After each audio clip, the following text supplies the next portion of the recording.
Ja, Tag zusammen und herzlich willkommen zur Spieltagspressekonferenz von 2 Kölsch. Ja, hallo Leute, und das am 32. Spieltag der Bundesliga. Und der FC trifft auf die Truppe von Hertha BSC Berlin. Und wir melden uns hier aus der sympathischen Großstadt. Eine Großstadt, in der die Welt noch in Ordnung ist und in der die Verhältnisse auch noch zurechtgerückt sind und nicht alles aus dem Lot geraten ist, wie in anderen Städten. Ja, bei uns fressen die Schafe noch Gras und keine Investorenkohle. Und ich hoffe, dass das auch so bleibt. Deswegen haben wir auch eine Zukunft im Gegensatz zu Berlin. Und auf unseren Shirts steht entsprechend Bye Bye Big City! Und darauf stoßen wir an, würde ich sagen. Ja, Ne? 2 Kölsch. Auf 3 Punkte gegen die Hertha. Prösterchen, Leute. Was wird los, du? Die Schafe haben auch Durst, ich kann das schon verstehen, da kann man neidisch werden. Ne? Ja, was macht uns so zuversichtlich, dass die Hertha den Bach runtergeht?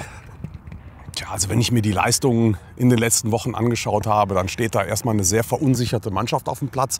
Trotz dessen, dass sie Stuttgart natürlich jetzt gerade 2-1 geschlagen haben, was mich im Übrigen sehr gefreut hat. Ja! Weil man ja auch immer noch nach Stuttgart schaut und was der Herr Werle da veranstaltet. Und naja, wenn die abstiegen, das wäre ja auch nicht die schlechteste Nummer. Unsere alte Abrissbirne ist wieder aktiv, sehr schön. Das Schorf ja.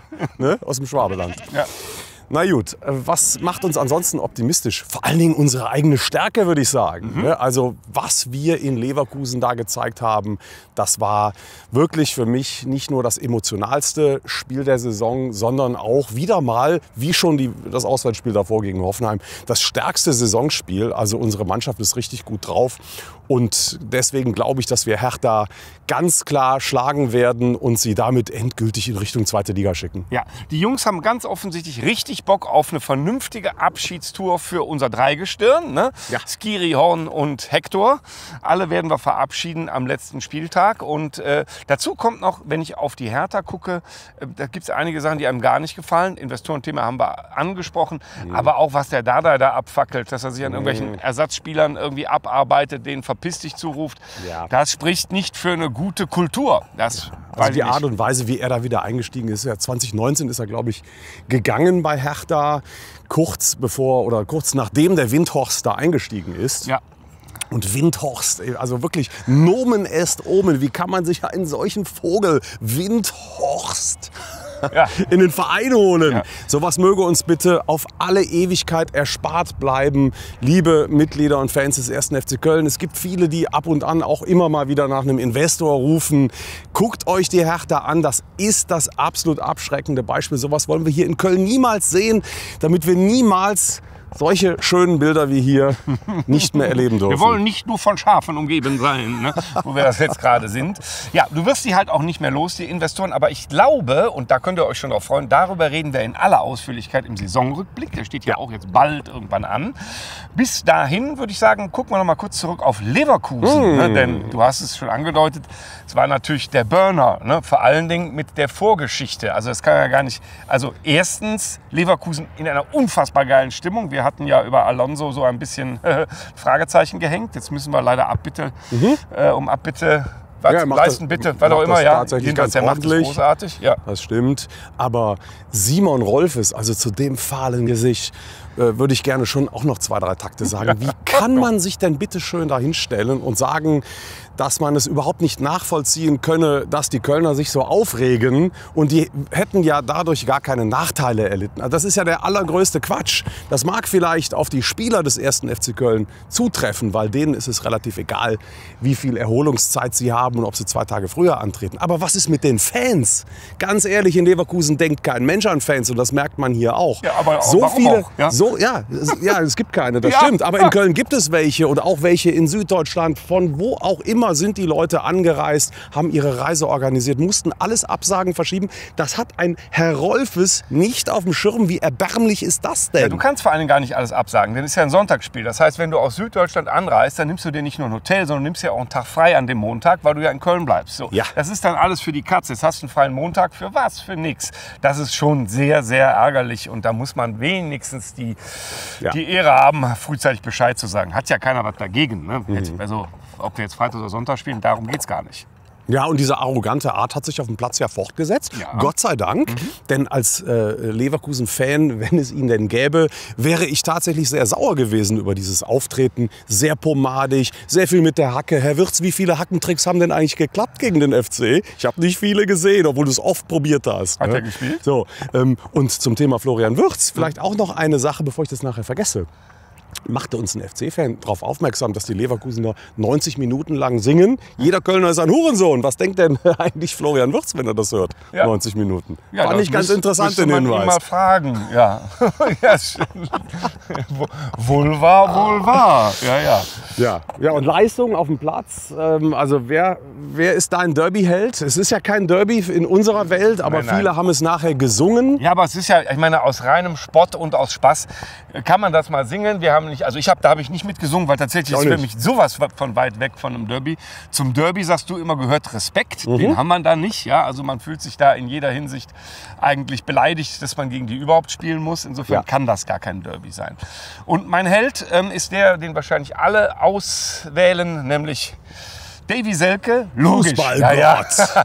Logisch, wir haben ja schon ein paar Mal gesagt, dass wir uns über diese Entwicklung total freuen. Und das, glaube ich, zu diesem Status, den er jetzt hat, eben auch dieses durch den Dreck laufen und trotzdem immer weiter arbeiten dazugehört.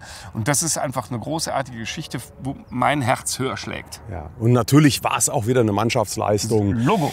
Da sind ganz wenige, eigentlich keiner ist wirklich abgefallen, von vorne bis hinten, mit einer Laufleistung, mit einem Biss, mit einem Kampf. Wir haben den Leverkusenern sowas von den Schneid abgekauft. Und ich glaube, wir waren denen einfach lästig. Und sie haben das versucht mit Arroganz und mit Technik irgendwo wettzumachen. Das hat hinten und vorne nicht geklappt. Und deswegen haben sie hochverdient diese Klatsche gekriegt, die es war, wenn man das Gesamtpaket betrachtet mit dem Vorspiel.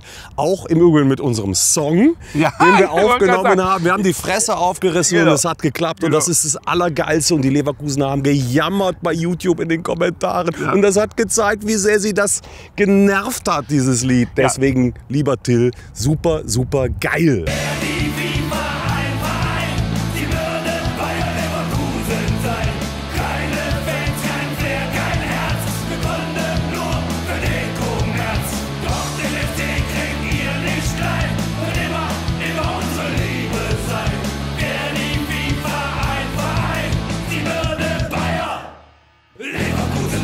Super geile Geschichte. Ich wollte gerade sagen, die Leverkuser hatten auf dem Platz kein intelligentes Konzept gegen uns. Nee. Und die Fans, oder was immer das da ist, was sich äußert auf YouTube, auch nicht. Ne? Denn da wurde ein dummes Zeug gepostet und drunter geschrieben, dass es wirklich nur so kracht. Und es hat eine große, große Freude gemacht, zu sehen, wie hilflos die da sind. Ne? Also, der Song, kurz zurück, das war natürlich ein Riesenspaß, muss man sagen. Ne? Mit dem Zeltinger, wenn der Zeltinger ruft, ne? Und der Till, dann sind wir natürlich dabei. Ne? Ja, ist ja logisch. Und das Ganze hat ja auch noch stattgefunden in einer Kneipe mit Namen Haus Bayer. Ja. In Humboldt-Gremberg. Ja. Mega Spaß gemacht, ein schöner Abend. Sehr, sehr schön. Ein paar Tage vorher hatten wir die Sprachaufnahme gemacht. Das heißt, ihr hört also unsere Stimmen wirklich auch in diesem Lied. Ja. Ob das zur Qualität beiträgt, sei jetzt mal dahingestellt. Ne? Warum hauen die Schafe eigentlich gerade ab? Das weiß ich nicht. Der weißt du mal. Ne? Die rennen alle zum Dom. Ja, der hält uns für Investoren, ne? Und denkt, weg mit den Schafen. Schnell weg damit. Ja. Ja, also das war wirklich eine Woche, eine Anti-Lev-Woche vom Allerfeinsten. Und ich habe nur glückliche Gesichter gesehen in Leverkusen. Ja. Und die Rückfahrt, mit dem Remo sind wir gefahren. Vielen Dank, lieber Remo. Ja. Die Tour, wie du den Stau umfahren oder hast umfahren lassen. Ich glaube, deine Tochter hat es geplant, ich weiß es nicht. Sensationelle Anreise. Ja, sensationell. Also. Das war wirklich ein Riesenspaß und ich glaube und habe große Hoffnung, dass der Spaß jetzt die letzten beiden Spieltage noch so weitergeht. Das bedeutet, jetzt machen wir Bye Bye Big City und schaffen es dann vermutlich sogar vor Gladbach zu kommen noch. Das ist das letzte realistische Saisonziel. Absolut. Ne? Und wenn die Dortmunder nicht vollkommen gegen die Wand gelaufen sind, werden wir dann am letzten Spieltag dafür sorgen, dass sie Meister sind. Ja. Ich habe es irgendwo vor Augen, dass es so kommt und dass wir nachher nur Jonas Hector feiern und flennende Bayern auf dem Rasen bewundern dürfen. Das wäre so mein ganz persönliches Traumszenario. Ja. Also, liebe FC-Kicker, wenn ihr uns das noch ermöglicht, dann liegen wir euch endgültig zu Füßen. So wie wir diesen Schafen zu Füßen liegen, auch wenn sie gerade weggelaufen sind. Ja. Aber Ruhig auch gleich besser. Ne? Tschüss, Leute. wir sehen uns am Freitag gegen die Hertha. Bye, bye.